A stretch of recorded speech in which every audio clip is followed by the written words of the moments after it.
יום השישי, ויחולו השמיים והארץ, וכל צבאם.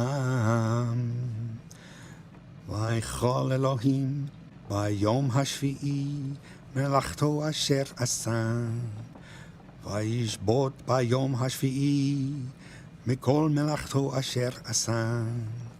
ויברך אלוהים את יום השביעי, ויקדש אותו, כי בו שבת מכל מלאכתו, אשר ברא אלוהים לעשות. סברי מרנן, ברוך אתה אדוני, אלוהינו מלך העולם, בורא פרי הגפן.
Few things can capture the imagination the way the story of a pirate can, but few know the story of the Jewish pirates who forged alliances and made many enemies in their quest to set a course in the New World.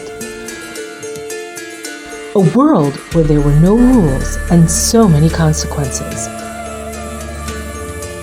Some say they were in search for treasure, some say religious freedom, but one thing is certain, they all sought revenge.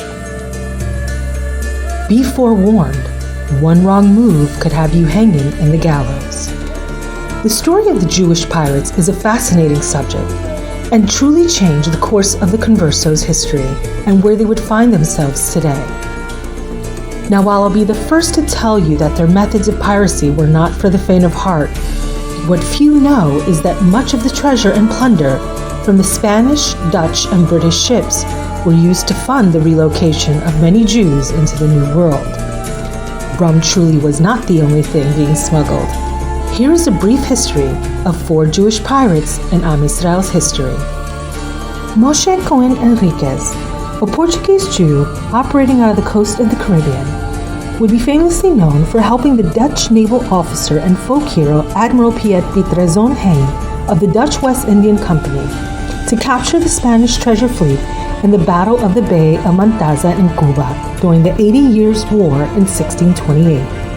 Henriques would go on to lead a Jewish contingent in Brazil during the Dutch rule and establish his own pirate island off the Brazilian coast.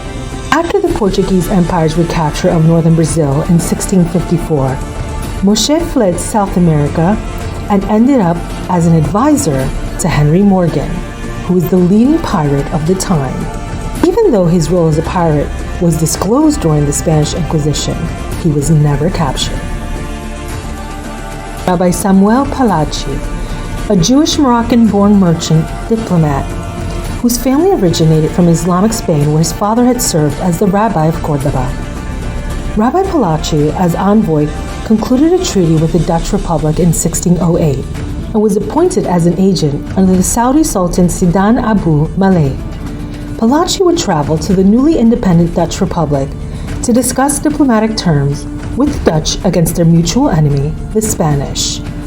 In 1614, Pallachi, having captured a Portuguese ship, was unable to bring its cargo ashore in Morocco, and so he sailed for the Netherlands. But a heavy storm forced him to seek refuge in an English port, where by request of the Spanish ambassador, he was arrested and imprisoned. Eventually, Prince Maurice came to his aid and helped bring him to the Netherlands. But by that time, he had lost all of his money and also fell ill shortly thereafter.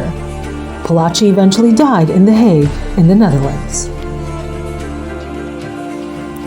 Jean Lafitte. Lafitte is believed to have been born either in the Basque-France region or the French colony of Santo Domingo in the Caribe, where enslaved Africans gained their independence from France and in 1804 renamed this territory Haiti. By 1805, Lafitte was operating a warehouse in New Orleans to help distribute the goods smuggled by his brother Pierre Lafitte. The United States government passed the Embargo Act in 1807 as tensions built with the United Kingdom prohibiting trade. The Lafittes moved their operation to an island in Barataria Bay, Louisiana.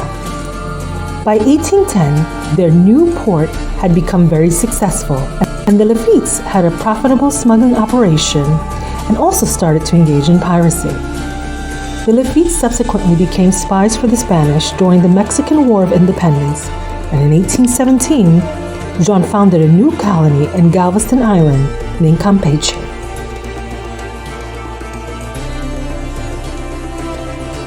Don Pedro Gibert was an early 19th century pirate who was one of the few remaining continuing to raid the shipping on the Atlantic coast. A descendant of Don Carlos Ignacio Gibert, captain of the Mons Regiment of France, who was captured by the Inquisition and tortured after being discovered in a letter professing his faith in the God of Abraham. A former privateer in the service of the Colombian government, Gibert began raiding American merchant vessels off the eastern coast of Florida with his schooner the Panda in early 1832. On September 21st, off the coast of what is now known as Stuart, Florida, Gibert chased and then boarded the ship the Mexican, an American brig bound to Rio de Janeiro carrying $20,000 in silver. Locking up the ship's crew, Gibert's crew then ransacked the ship, looting the Mexican stores, slashing the rigging and sails. The pirates filled the ship's galley with combustibles and set the ship afire with the crew trapped inside. However, after an hour, the crew managed to escape, and after 6 weeks at sea, the crew finally made it back to Salem. They were able to report the incident. Gibert was eventually captured in West Africa 2 years later, when his ship was sunk in a naval engagement with the British brig sloop HMS Curlew, commanded by Henry Dundas Trouter. Extradited to the United States, he was tried and convicted with 3 of his crew members in Boston, Massachusetts. On June 11, 1835, he was executed. Don Gibert is the last known Converso pirate.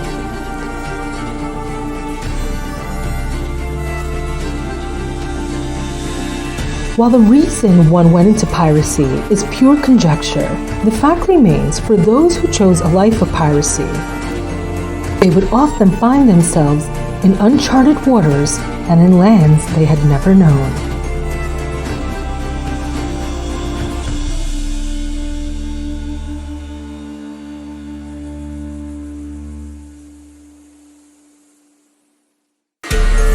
To get the latest episodes of The Remnant, click subscribe to be notified of upcoming episodes.